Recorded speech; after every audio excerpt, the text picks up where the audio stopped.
అందరికీ నమస్కారం.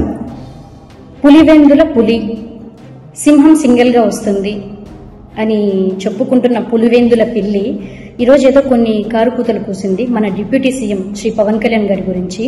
నేను ఒకటే ప్రశ్నిస్తున్నా ఆ పులివెందుల పిల్లిని, జగన్మోహన్ రెడ్డి గారిని, నువ్వు పోటీ చేసిందేమో 175కి 175, కానీ గెలిచింది పట్టుమని 10, అంటే నీకు వచ్చిన సీట్లు 6%.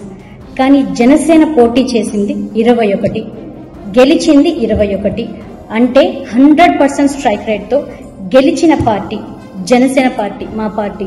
నీలాగా తండ్రి పేరు చెప్పుకొని, తండ్రి శవం దగ్గర పెట్టుకొని, తండ్రి శవం ముందు సంతకాలు ఎమ్మెల్యేలతో సంతకాలు సేకరించి బాబాయ్ చావుని, తండ్రి శవాన్ని వాడుకొని సీఎం కాలేదు, రాజకీయాలు చేయలేదు పవన్ కళ్యాణ్ గారు. ఈ రోజు దేశంలో ఎక్కడికి వెళ్ళినా ఏ నలుమూలైనా చెప్తారు పవన్ కళ్యాణ్ గారు దేశంలోనే ద పొలిటికల్ గేమ్ చేంజర్ అని చెప్తారు. ఈ రోజు నీ పరిస్థితి ఎలా ఉందంటే, అయ్యా నాకు ప్రతిపక్ష హోదా ఇవ్వండి, బాబు నాకు ప్రతిపక్ష హోదా ఇవ్వండి అని అడుక్కునే పరిస్థితికి దిగజారిపోయావు. నీకు మా పవన్ కళ్యాణ్ గారిని విమర్శించే నైతిక అర్హత లేదని చెప్తున్నాం జగన్మోహన్ రెడ్డి.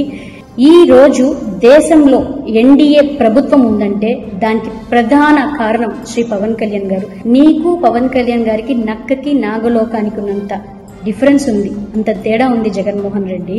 నువ్వు తండ్రి ఫోటో, తండ్రి పేరు పెట్టుకొని పార్టీ పెట్టావు, తండ్రిలాగా పాలిస్తానని చెప్పి మాయ మాటలు చెప్పి గెలిచావు. ఆ వైఎస్ఆర్ నీ పేరు ముందు గాని, నీ పార్టీ పేరు ముందు గాని వైఎస్ఆర్ అని తీసేస్తే మా ఇంట్లో కుక్క, మా ఇంట్లో కూపర్ కాదు కదా, వీధి కుక్కలు కూడా నిన్ను తేకవు. కానీ అధికారంలోకి వచ్చాక తండ్రి బొమ్మను తీసేసావు. నీ సొంత లాభం కోసం కన్న తల్లిని, చెల్లిని ఇష్టానుసారం వాడుకున్నావు. తర్వాత నువ్వు గెలిచాక వాళ్ళను కూడా మెడబెట్టి బయటికి గంటేశావు. ఇప్పుడు కనీసం నీ సొంత చెల్లెళ్ళు, తల్లి నీతో ఉన్నారా? అది చూసుకో జగన్మోహన్ రెడ్డి. నువ్వా మా పవన్ కళ్యాణ్ గారిని విమర్శించేది? నీకు గత ఎన్నికల్లోనే ప్రజలు చాలా బుద్ధి చెప్పారు. 175కి 175 నిలబెట్టి 11 స్థానాల్లో నేను నిలబెట్టారు. అయినా నీకు బుద్ధి రాలేదు. నీ ఆత్మ విజయసాయి రెడ్డి లాంటి వాళ్ళు చాలా మంది నీ పార్టీ నుండి వెళ్ళిపోయారు, అయినా కూడా నీకు బుద్ధి రావట్లేదు. అసలు నీకు ఈ రోజు నీ పరిస్థితి, ఈ పరిస్థితికి రావడానికి కారణం ఏంటో అసలు ఒక్కసారి నువ్వు ఆత్మ విమర్శ చేసుకున్నావా? ఒక్కసారి ఆత్మ విమర్శ చేసుకో. నువ్వు ఇలా 11 సీట్లలో పడిపోవడానికి కారణం ఏంటో కనీసం అద్దం ముందు నిలబడి ఒక్కసారి ఆత్మ విమర్శ చేసుకో. నువ్వు మా పవన్ కళ్యాణ్ గారిని వ్యక్తిగతంగా విమర్శించి టార్గెట్ చేస్తేనే నిన్ను, నీ పార్టీని చెప్పిన మాట ప్రకారం పవన్ కళ్యాణ్ గారు అత్తపాతాళానికి తొక్కుతా అని మాట ఇచ్చారు. ఆ మాట ప్రకారం ఈ రోజు అలా ఉన్నావు.